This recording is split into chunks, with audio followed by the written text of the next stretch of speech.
Hello, dear viewer, and welcome to another episode of the Catholic League Forum. I'm Mike McDonald, Director of Communications at the Catholic League, and joining me today is Bill Donohue, President and CEO of the Catholic League. Now, normally, Bill, we have a lot of things going on. We're moving in multiple directions. But this week, we kind of had a rare treat that it was very much a themed week, and we had a chance to really dive into the issue of attempts to sort of intimidate people of faith. And probably the first story we should start with is the one we started the week with. You point out in a very good piece that's available on CatholicLeague.org that there are attempts to sort of punish people of faith going on in the country today. Could you talk us through some of those examples you gave? Yeah, what we do at the Catholic League, we read a lot of different material, all different sides, by the way. That's what we do.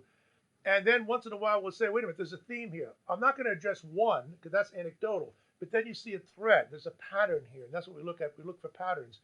When I read, for example, that a student was suspended from school, a high school student in Plainwell, Michigan, what was the offense? He was talking to another student about prayer.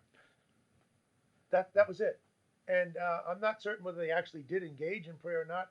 I know that they were talking about it. Right. It's like as if they were involved in some kind of treasonous activity. But that's what we're doing. We're punishing people. And then I read another story about an off-duty policeman. Saw his father outside praying outside an abortion clinic, so he decided to join them.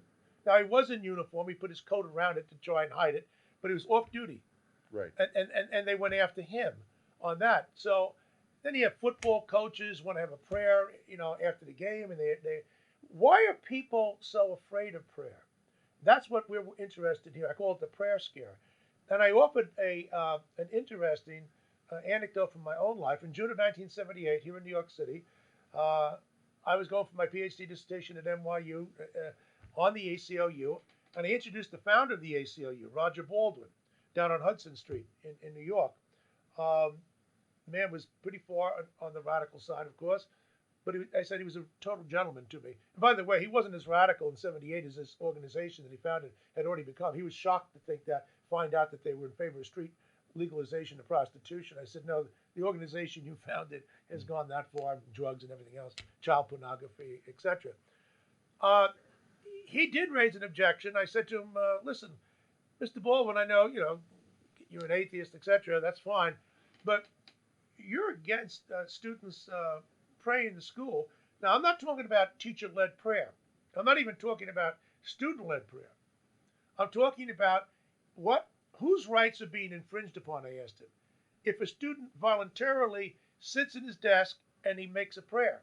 Right. He said, well, the implication is that, he's meditating. I said, yeah, so what's wrong with that? I mean, this is the founder of the ACLU. Right.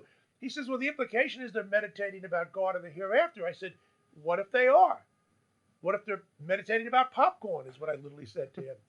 What business is it of the state? Right. Are they looking for the day when they're going to put electrodes around your head, try and get the thought waves to think that that's a religious thought? Yep. If it's a thought about some hustler magazine, that would be okay. But you can't be thinking about God. This is pretty far gone. Like I say, Baldwin was a nice man to me. Don't get me wrong, and he did do some good things. But the fact that the father of the ACLU would be so upset with the idea of a little child voluntarily sitting in his desk saying a prayer, and that's going back to '78. Right. Now they've gone way beyond him. Right, yeah, I was just getting ready to jump in there and say that it's not just today. This seems like this is, as you point out, something that has been building since at least your conversation in the 70s, if not before that. Right. And we're reaching sort of the end point. Another little bit of a throwback story we got this week, Bill, involved two brothers in Pennsylvania, Brian and David Freeman. There was a show last Friday on Oxygen in 1995. Apparently, these two brothers, along with their cousin Nelson Birdwell, killed the two brothers' parents and their younger brother. Mm-hmm. Now, we're looking through this because it was a big featured story on Oxygen. I'm not the biggest Oxygen fan. I don't think you are. I didn't even know what it was about. I thought oxygen is something we breathe. Yeah. Knowing about that. But so we started doing our homework, trying to figure out what was going on with this story. It was very interesting. The way they had it framed on the preview for it was these two brothers were raised in a very religious family. Next thing you know, they're off the reservation and become neo-Nazis. Right. Now, that didn't seem to sit too well with you, Bill, because you're the great sociologist, and you started really doing some digging. And what was your hunch? My hunch is that this is incomplete. What is it that precipitated them becoming neo-Nazis and the like? And and fratricide and matricide, killing one's father and one's mother, is so rare. Thank God, it takes a certain kind of person to do that. So I was really very interested to find out more about it. And what we learned is that they portrayed it accurately to one extent. The kids got into alcohol and drug abuse, and the parents sent them to. And they set it up. They said, well, the religion was too strict. They're Jehovah's Witnesses. Right. Okay, so they're kind of strict. So a lot of parties to this said, well, it was that strict religious upbringing that made them rebel against the parents. They got into drugs and alcohol. Next thing you know, they go to a rehab center. At the rehab center, they're introduced to neo-Nazis, and that's when they went off the reservation. That's all true, but there's a big but. What we learned is that these students, they call themselves Christians. That's another subject for another day, whether Jehovah's Witnesses or not.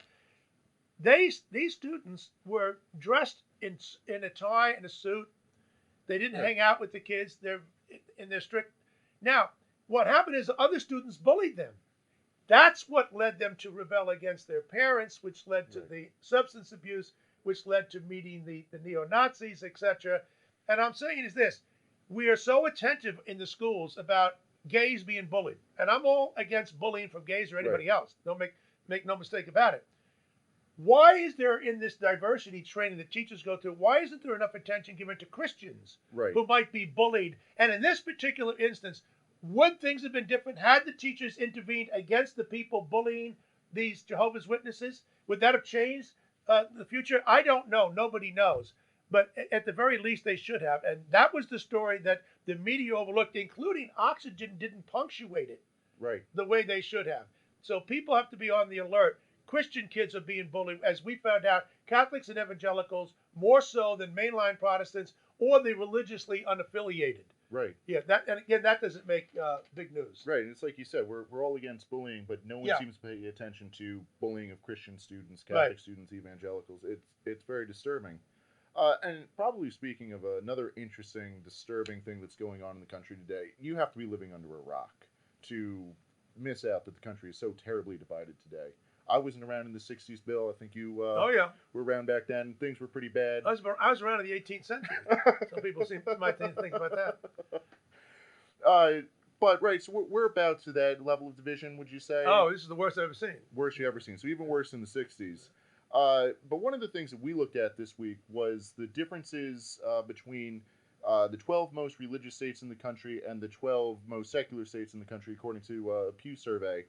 And we kind of looked at some of the societal differences, policy outcomes, and what those look like. And Bill, can you tell us what happened there? Yeah, we looked at, on a number of different variables to see if there's any difference between the most secular and the most religious states.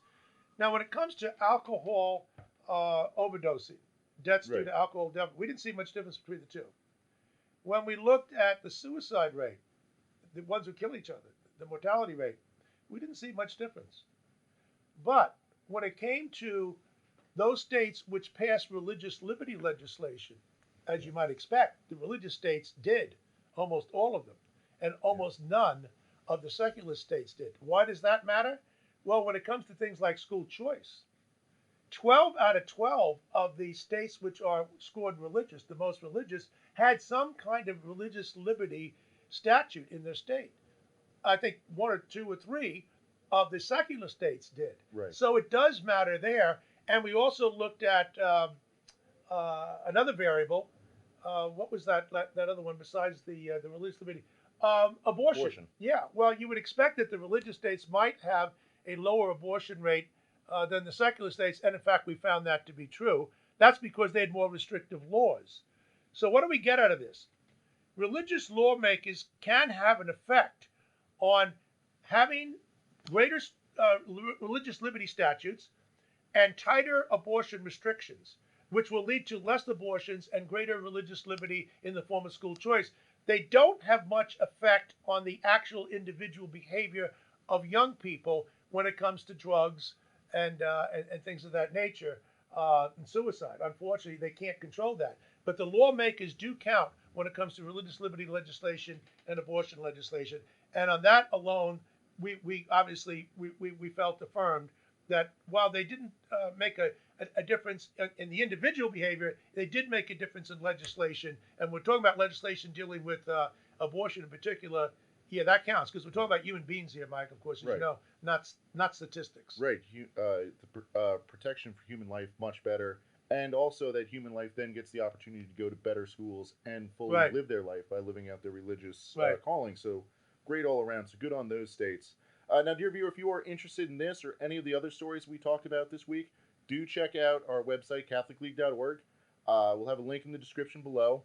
And also, if you could give this video a like and a subscribe, that will also help us get the numbers up, get more people watching, get more people involved in these important fights. Thank you for watching.